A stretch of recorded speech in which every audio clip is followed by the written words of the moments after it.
A'udzubillahi minasyaitonirrajim. Bismillahirrahmanirrahim.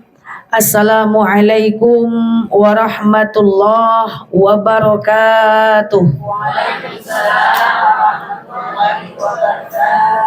Alhamdulillahil wahidil qaharil azizil ghafaril mukawwirul laili 'alan nahar tazkiratan liulil qulubi wal absar tabsiratan lizawil albabi wal i'tibar. Walhamdulillahilladzi nahmaduhu nasta'inuhu nastaghfiruh wa na'udzu billahi min syururi anfusina wa min sayyiati a'malina may yahdihillahu fala mudhillalah wa may yudlilhu fala hadiyalah. Nashhadu an la ilaha illallah nashhadu anna muhammadan abduhu wa rasuluh la nabiyya ba'dah amma ba'd. Kama qala Allah Ta'ala azza wa jalla fi kitabihil karim, na'udzu billahi minasyaitonir rajim. Bismillahirrahmanirrahim. Ya ayyatuhan nafsul mutmainnah irji'i ila rabbiki radiyatan mardiyah fadkhuli fi ibadi wadkhuli jannati al-ayah. Ibu-ibu yang saya sayangi karena Allah, sebelum kita mulai kajian kita berdoa kepada Allah. Semoga siapapun kita yang hadir di rumah Ahlul Bait ini, Allah sehatkan badan kita, Allah kuatkan jasad kita, Allah tambah ruh keimanan kita. Dan semoga hadirnya kita di rumah Ahlul Bait ini dapat menjadi pelipur duka bagi Ahlul Bait, insyaallah.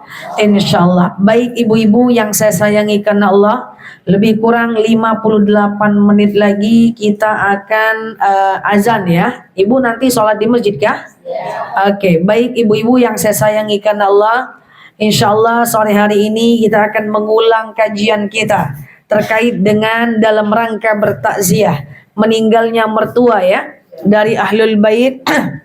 Nah, kajian ini wabil khusus untuk Ahlul Bait, umumnya untuk kita semuanya. Seperti yang tidak tadi Ibu bilang, diulang lagi Ustazah biar kami ingat. Kita akan membahas tentang apa saja yang bisa kita lakukan untuk orang tua kita, saudara kita, dan siapapun yang telah meninggal dunia. Jadi ibu-ibu, kalau seandainya di dunia ini kita banyak amal dan banyak pula orang yang mendoakan kita, maka semua kita tentu siap mati, betul ya? Tapi masalahnya kadang-kadang amal tak cukup, yang mendoakan pun tidak ada pula, ya kan? Sehingga kita menjadi takut mati. Maka ini kita bawa pulang, nanti sampaikan kepada anak menantunya apa yang bisa mereka lakukan saat orang tua mereka telah meninggal dunia. Ibu-ibu yang saya sayangi karena Allah, banyak hal yang bisa kita lakukan untuk orang tua kita, saudara kita, siapapun yang telah meninggal dunia. Kenapa? Karena kita itu kalau meninggal kita cuman bawa 3 hal nanti ya. Pertama, kalau kita lahirkan anak, kita rawat betul-betul, kita jadikan anak yang soleh, maka nanti anak itu doanya akan menyelamatkan kita di akhirat. Masalahnya belum tentu anak kita jadi anak yang soleh, betul? Maka setidaknya kita punya yang nomor 2. Apa itu yang nomor 2? Yaitu ilmu yang bermanfaat. Apa itu ilmu yang bermanfaat? Yaitu ilmu yang disampaikan, yang kita tuntut, kemudian kita amalkan, dan kemudian kita ajarkan kepada orang lain. Kita tuntut, kemudian kita amalkan, dan kita ajarkan. Bagaimana mengajarkan ilmu? Tidak harus kita ini jadi ustadz ustazah, tapi cukup menyampaikan hal-hal yang bermanfaat sehingga orang lain melakukan dan akan menjadi amal buat kita kalau kita meninggal. Dan kemudian yang ketiga adalah doa anak, adalah apa dia? Sedekah jariah. Ibu-ibu, yuk kita ulang. Apa beda sedekah biasa dengan sedekah jariah? Kalau sedekah biasa adalah kita beli sesuatu atau kita kasih sesuatu ke satu orang, itu sedekah biasa, ya. Kedua ada namanya sedekah jariah. Sedekah jariah adalah kita beli sesuatu atau kita kasih sesuatu tapi bisa dimanfaatkan oleh banyak orang. Contoh misalnya, kalau saya ambil mukena, saya kasih kawan, itu sedekah biasa. Kalau sedekah jariah, saya ambil mukena, saya taruh ke masjid, dipakai banyak orang, itu sedekah jariah. Saya ambil uang, saya kasih anak yatim, itu sedekah biasa. Saya ambil uang, saya taruh ke masjid, dibelikan AC masjid, itu sedekah jariah. Sedekah jariah adalah yang dimanfaatkan oleh banyak orang walaupun kecil. Misalnya nih, kita ambil misalnya sendal jepit, kita taruh ke masjid, dipakai banyak orang saat ngambil wudu, itu sedekah jariah. Kalau kita meninggal, Bu, kita cuma punya 3 bekal itu. Doa anak yang soleh, ilmu yang bermanfaat, sedekah jariah.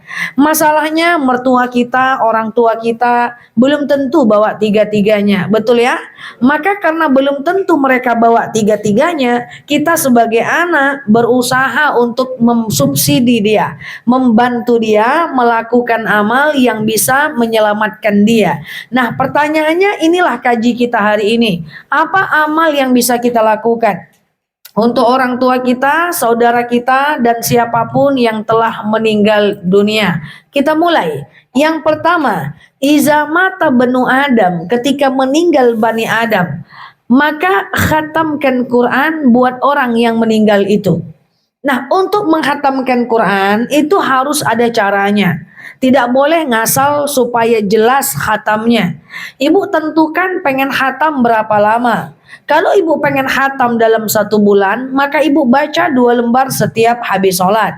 Maka sehari berarti 10 lembar kali 30 hari itu 30 juz.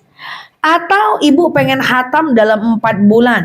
Caranya gimana? Ibu baca 2 lembar aja setiap hari, maka nanti 4 bulan khatam. Dan sebelum membaca Quran itu, ibu berdoalah. Ya Allah, saya baca Quran. Dengan baca Quran ini, lapanglah kuburan orang tua saya, berhentilah malaikat menyiksanya, ringanlah siksa kuburnya, dan apapun yang ingin ibu doakan, itu ibu bisa doakan ketika kita mau membaca Al-Quran. Jadi begitu ya, caranya apa tadi? Kirimkan Quran sampai hatam. Nah, yang kedua apa? Yang kedua adalah kalau kita nggak bisa kirimkan Quran, maka lakukan yang kedua, yaitu kirimkan Yasin.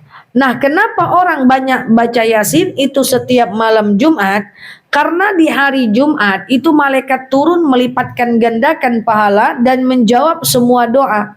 Dan untuk di hari Jumat, hari pergantian waktu dalam Islam itu dimulai dari maghrib. Jadi Jumat, Kamis, maghrib itu udah Jumat sampai Jumat maghrib. Jadi ibu-ibu yang saya sayangi karena Allah, kalau kita mau kirimkan Yasin, usahakan di hari Jumat. Nah, nanti sebelum kirim Yasin itu kita berdoa, dan doanya boleh banyak nama. Ya Allah, saya baca Yasin, dengan baca Yasin ini dapatlah bapak saya pahalanya, ringan sisa kubur mertua saya, atau kaum muslimin muslimat, tanpa mengurangi pahala kita 1 huruf pun. Ya. Oke, kirimkan Quran sampai hatam, kirimkan Yasin. Kemudian kalau nggak sanggup juga, maka kita kirimkan Al-Fatihah. Nah, Al-Fatihah ini mungkin kita bisa untuk membacanya setiap habis sholat. Ya Allah, saya kirimkan Al-Fatihah untuk orang tuaku dan seterusnya. Dan kita boleh kok berdoa banyak-banyak. Dia pokoknya ibadah itu boleh doanya banyak, niatnya 1 ya. Niat dengan wasilah itu beda. Niatnya untuk Allah, tapi wasilah itu adalah mendoakan pahalanya untuk kebaikan yang lain. Nah, itu wasilah. Oke, jadi niatnya untuk Allah, tapi pahalanya kita gunakan untuk mendoakan yang lain. Jadi ibu-ibu yang saya sayangi karena Allah, semoga nanti kalau kita meninggal dunia, maka kita bisa dikirimkan Quran sampai hatam, kirimkan Yasin, dikirimkan Al-Fatihah. Atau mungkin satu keluarga itu bisa bagi piket. Misalnya yang meninggal adalah orang tuanya. Tugaskan anak-anaknya baca 1 juz 1 orang. Kumpulkan 30 orang. Baca serentak dalam 1 rumah. Nanti yang membaca, doakan dan wasilahkan pahalanya untuk orang yang meninggal itu. Itu bisa, ya. Jadi manusianya rame. Atau manusianya 1, bacanya 30 juz, atau orangnya 30, bacanya masing-masing 1 juz. Oke? Nah, itu adalah yang pertama, kirimkan Quran sampai hatam, yang kedua kirimkan Yasin, yang ketiga kirimkan Al-Fatihah. Nah, yang keempat, ibu-ibu yang saya sayangi karena Allah, amal yang bisa kita lakukan seperti yang sudah sering saya sampaikan, yaitu perbanyak melakukan yang namanya wasilah. Coba kalau kita sayang sama orang tua, apapun yang kita lakukan, doakan untuk mereka kalau sudah meninggal. Kadang-kadang di dunia kita nggak bisa bakti untuk mereka, maka kita bakti saat mereka telah meninggal dunia. Nah, caranya gimana? Apapun yang kebaikan yang kita lakukan, kita doakan untuk mereka. Ya Allah, saya baca Quran. Dengan baca Quran ini lapanglah kuburan orang tua saya. Ya Allah, saya lebihkan parkir 5.000. Dengan kelebihan parkir ini ringan siksa kubur orang tua saya. Ya Allah ya Tuhan, saya infak. Dengan infak ini lapanglah kuburan orang tua saya. Ya Allah ya Tuhan, saya wakaf. Dengan wakaf ini dan apapun lah yang pengen kita doakan. Itu namanya wasilah. Kita punya sedekah subuh. Ya, kadang-kadang kita suka sedekah subuh 2.000, 2.000, 2.000, 2.000 gitu ya. Nah, sedekah itu kita bisa serahkan ke masjid, ke kota amal tiap pagi, atau kita kumpulkan dulu di rumah. Nanti baru kita kasih sekali seminggu. Usahakan di hari Jumat dan kemudian kita boleh mendoakan pahalanya untuk orang yang lain ya, untuk orang yang telah meninggal dunia. Dia sedekah tuh kalau mau kita bagi, kan ada sedekah harian, itu dia sedekah subuh. Ada sedekah mingguan, itu dia Jumat. Ya, ada sedekah bulanan dan tahunan. Nah, makanya ibu-ibu, dengan kita bersedekah, kita bisa berbuat untuk saudara kita siapapun yang telah meninggal dunia. Ini saya samakan urutannya biar yang udah dengar semakin ngetek dan ingat. Kemudian yang kelima, tadi apa? Kirimkan Quran sampai Yang kedua kirimkan ya Yasin. Yang ketiga kirimkan Al-Fatihah. Yang keempat perbanyak mengirimkan wasi. Nah, yang kelima, apa yang mesti kita lakukan untuk orang tua kita, mertua kita yang telah meninggal dunia? Kalau ada kesempatan, pergilah ziarah ke makamnya. Ya, kalau ada kesempatan. Nah, kalau kita nggak ada kesempatan, minta tolong orang lain yang berziarah. Kita yang melakukan yang empat tadi, yang ziarahnya orang lain. Cara ziarah gimana? Cukup ambil wudhu, lalu kemudian setelah kita ngambil wudhu, kita pasang pakai pakaian yang tidak mencolok, lalu pergi ke kuburan, ucapkan assalamualaikum ya ahlil kubur, atau assalamualaikum ya ahlad diyar ya. Lalu kemudian bersihkan kuburannya. Nah, bersihkan kuburannya. Ilalang sampah-sampah itu bersihkan. Kenapa? Karena membersihkan kuburan itu bisa meringankan siksa. Terbukti dalam sejarah Rasulullah membersihkan kuburan dan kemudian Abu Bakar bertanya kepada Rasul, ngapain kau bersihkan kuburan itu ya Rasul? Saya ingin meringankan beban siksa ahli kubur. Kemudian bawalah air, lalu kemudian siram kuburan itu supaya berhenti malaikat menyiksanya ketika itu disiram.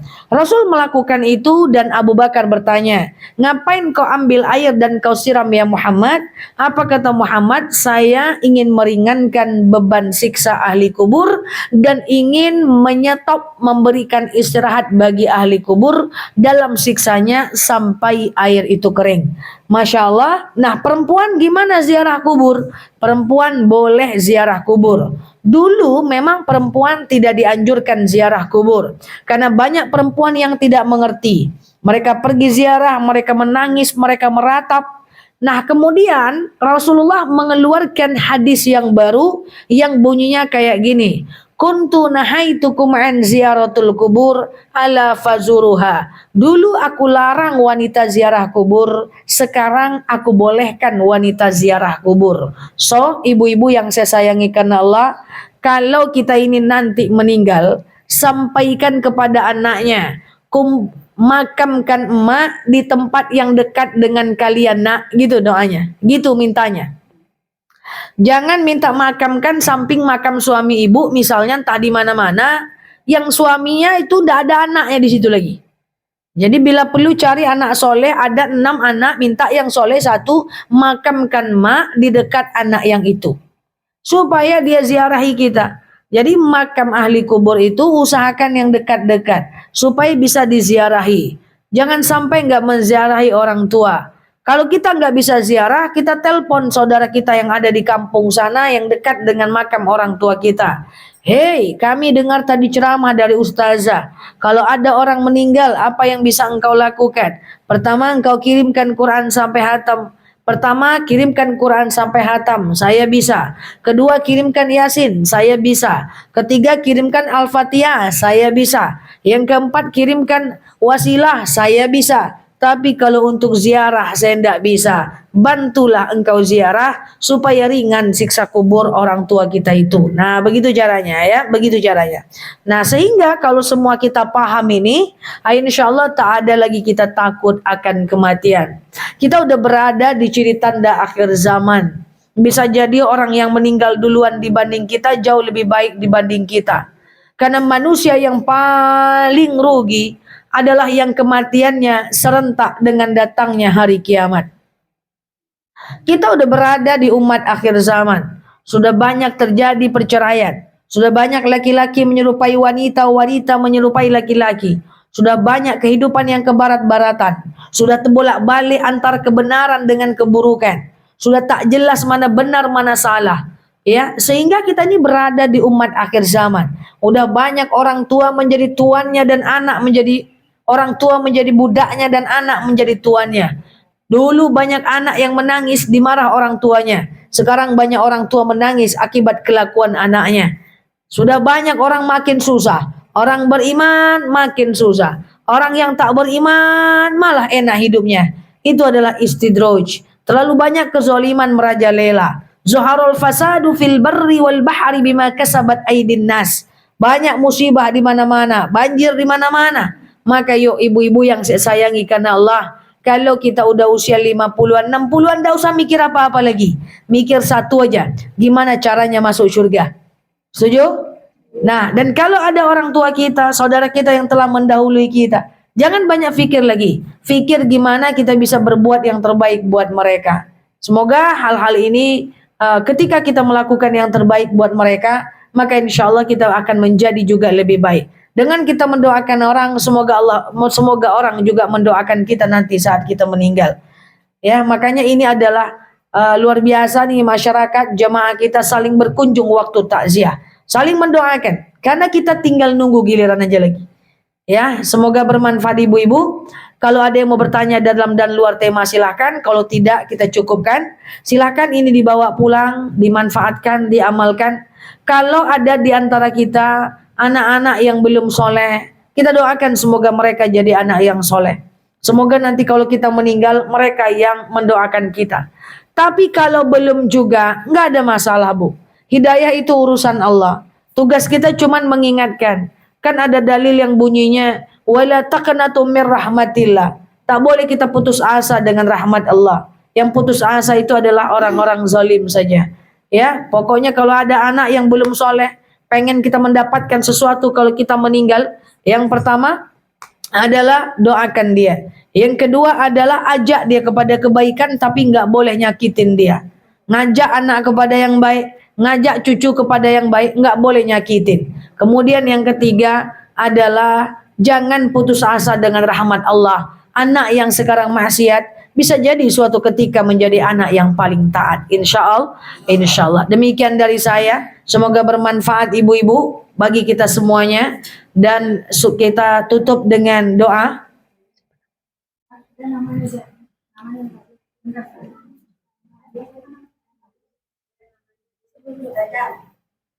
Ya.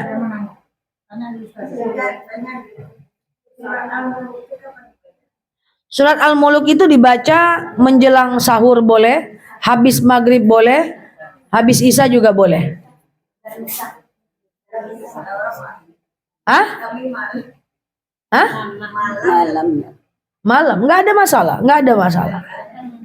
Ustazah, yang satu dulu, kalau kita baca Al-Quran dihadiahkan untuk orang tua dan keluarga-keluarga lain, tapi menghadiahkannya pas kita mulai Al-Quran itu yang malam berikutnya kapan kita baca nggak dihadiahkan lagi gitu. Hadiahkan setiap baca kalau mau dihadiahkan.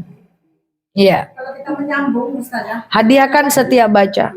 ada kan pernah kami dengar cukup di awal saja atau boleh di akhir saja setelah kita baca baru hadiahkan. Kalau pengen khatamkan, pengen baca atau pengen khatam? Inginlah Kalau pengen khatam satu untuk semua bisa. Tapi kalau nggak pengen khatam tentu setiap baca. ingin hatam. Iya. Udah itu Ustazah, kita kan udah tua nih buang angin apa? Apakah kita lagi udah lanjut aja baca Al-Qur'annya apa kita ambil uduk lagi? Wudu baca Quran berwudu itu sunnah, nggak wajib. Wudu itu cuman wajib saat mau sholat, saat mau tawaf.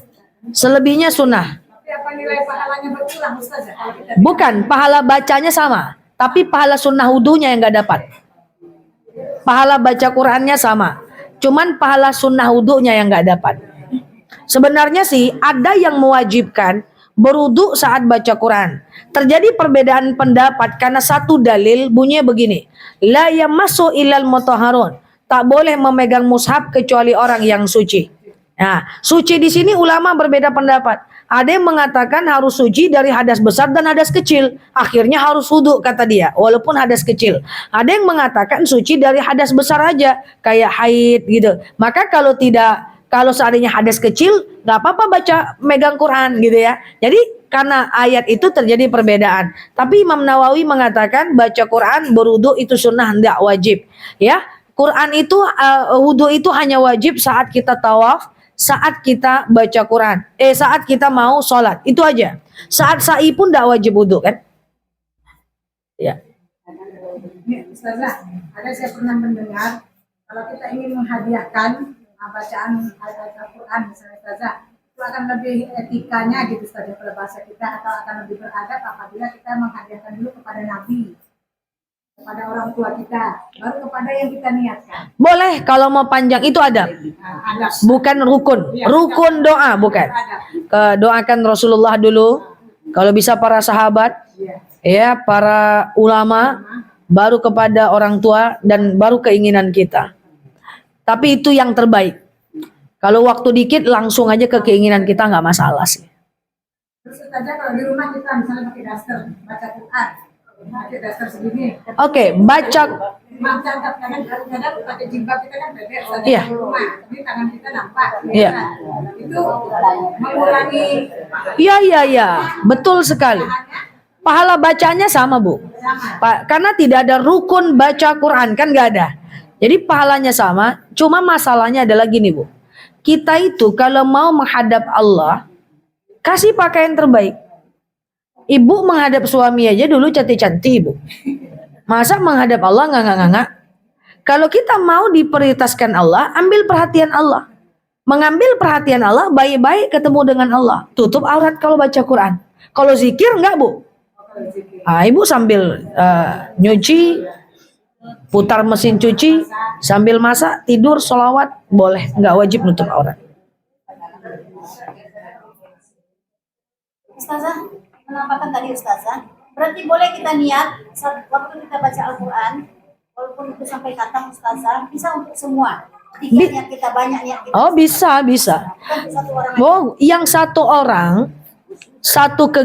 orang satu ibadah itu cuman kurban, haji, umroh. Itu satu orang satu nama.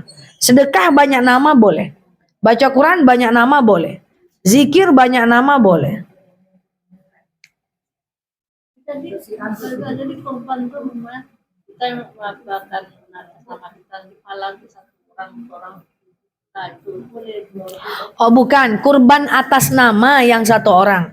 Tapi kalau kita berkurban dan pahala kurbannya kita doakan untuk orang banyak boleh. Oke? lagi dulu namanya. Hah? Udah menanya? Udah Lena? Mau nanya? Silakan. Jauh. Buat suaranya. Makanya sebelumnya mau tanya Ustazah, bisa itu begini, seseorang telah meninggal dunia tapi tidak punya ahli waris sama sekali, semuanya tidak ada keluarga sama sekali yang mendoakannya. Apakah doa kita sebagai keluarga itu sampai doa Ibu Ustazah? Terima kasih sebelumnya. Kalau kita ada orang ahli waris, ada orang meninggal, tidak ada ahli waris sama sekali. Tidak ada anak yang mendoakannya. Apakah doa kaum muslimin muslimat sampai? Sampai. Makanya kan kita berdoa ila arwahi kulli muslimina wal muslimat. Apakah anak dengan menantu itu sama nilai keberkahan doanya, Ustazah? Beda. Anak kandung laki-laki yang soleh. Kalau menantu beda ya. Beda. Tapi sampai juga. Kemungkinan sampai tentu ada ya.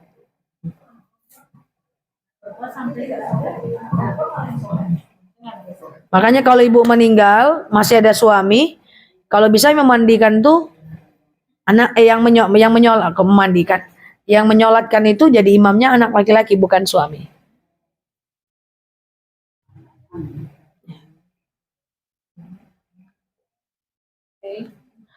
Wallahu a'lam bishawab. Ala hazihi niyah al-Fatihah.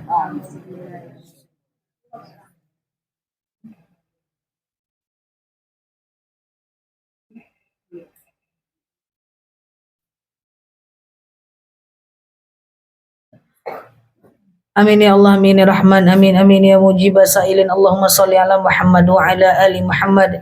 Allahumma inna nas'aluka ridhaka wal jannah, na'udzubika min sakhatika wan nar. Allahumma inna nas'aluka salamatan fi dinina, afiyatan fi jasadina, ziyadatan fi ilmina, barakatan fi rizqina, taubatan qabla al-maus, rahmatan indal maus, maghfiratan ba'dal maus. Allahumma hawin alaina fi sakaratil maus, najata minan nari wal afwa indal hisab. Allahumma antas salam minka السلام وإليك يعود السلام فحينا ربنا بالسلام ودخلنا الجنة دار السلام تبارك ربنا وتعاليت يا هذا الجلال والإكرام. اللهم إنا نعوذ بك من الهم والحزن، نعوذ بك من العجز والكسل، نعوذ بك من الجبن والبخل، نعوذ بك من غلبة الدين وقهر الرجال. اللهم يسر علينا أمورنا ولا تعسر علينا أمورنا يا رب العالمين. اللهم إن كان رزقنا في السماء فأنزله، وإن كان رزقنا في الأرض فأخرجه، wa in kana rizquna ba'idan faqribuhu, wa in kana rizquna haraman fatahhiruhu ya rabbal alamin. Allahumma khususan ila arwahi ummina Darwisa binti Saili, Allahumma ja'al qabraha rawdatan min riyadil jannah wa la taj'al qabraha hufratan min hubarin niran. Allahumma khususan ila arwahi ummina Darwisa binti Saili, Allahumma fillaha warhamha wa afiha wa afu anha wa akrim nuzulaha wa siyam dakhalaha wa aksilha bil ma'i was salji wal barad wa naqiha minal khataya kama yunakkasabul abyadu minad danasi wa abdilha daran khairan min dariha wa ahla khairan min ahliha ya rabbal alamin. Allahumma khususan ila arwahi ummina Darwisa binti Saili, Allahumma ja'al qabraha radatan min riyadil jannah wa la taj'al qabraha huratan min hubarin niran. Allahumma khususan ila hadi ahlil bait wa ila hadhil jamaah, Allahumma anzil rahmataka wa maghfirataka wa salamuka wa barakatuka sihataka ilaina ya rabbal alamin. Allahumma rabbana zalamna anfusana wa illam taghfir lana wa tarhamna lanakunanna minal khasirin. Allahumma ighfir lana dzunubana wa liwalidina warhamhuma kama rabbawna shighara. Allahumma ansur ikhwanana mujahidina fi Palestin, Allahumma ansur ikhwanana mujahidina fi Gaza, Allahumma ansur ikhwanana mujahidina fi Indonesia wa fi Bakan Baru ya rabbal alamin. Allahumma istajib du'ana ya Allah, sajib du'ana ya Rahman ya Rahim ya mujibah sa'ilin. Allahumma salli ala Muhammad wa ala ali Muhammad. Subhana rabbika rabbil izzati amma yasifun, salamun alal mursalin, alhamdulillahi rabbil alamin. Wallahu a'lam bishawab. Assalamualaikum warahmatullahi wabarakatuh.